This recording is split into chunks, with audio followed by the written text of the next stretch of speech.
Fordham Road in the Bronx was the main shopping strip where Irish Catholic families dominated for decades.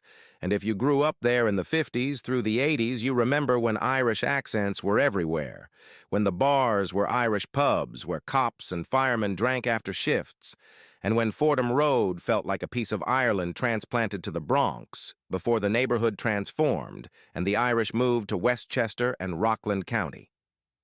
Tell me if you remember Irish Fordham Road, because this was the Bronx at its most Irish.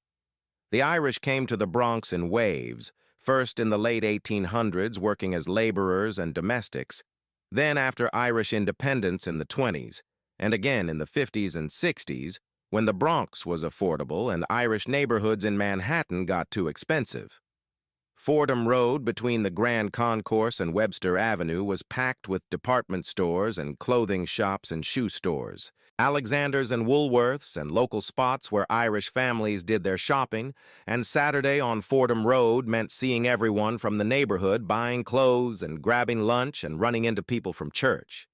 The Irish bars were legendary. Rory Dolan's and the Rambling House and dozens of smaller pubs where you'd hear Irish music and Irish accents and everyone knew everyone because the Irish community in the Bronx was tight. The Gaelic Athletic Association clubs where Irish immigrants and their kids played hurling and Gaelic football, keeping Irish sports traditions alive in the Bronx, and those clubs were social centers as important as the churches. The Catholic churches dominated the neighborhood. St. Barnabas and Our Lady of Mercy, where Mass was packed every Sunday with Irish families, and the parish schools where Irish nuns taught generations of Bronx kids.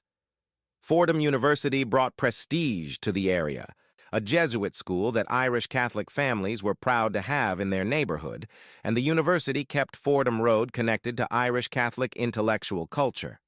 The cops and firemen who worked in the Bronx and lived near Fordham Road, Irish guys who joined the NYPD and FDNY in huge numbers because those jobs paid well and had strong Irish networks. And the bars after shifts were where the brotherhood got reinforced. Then starting in the 70s, the Bronx started declining. White flight hit hard, and Irish families started moving north to Yonkers and Westchester and Rockland County, where they could buy houses with yards and feel safer. Fordham Road stayed a commercial strip, but the Irish businesses closed and the demographic shifted, and by the 90s, Fordham Road was mostly Latino,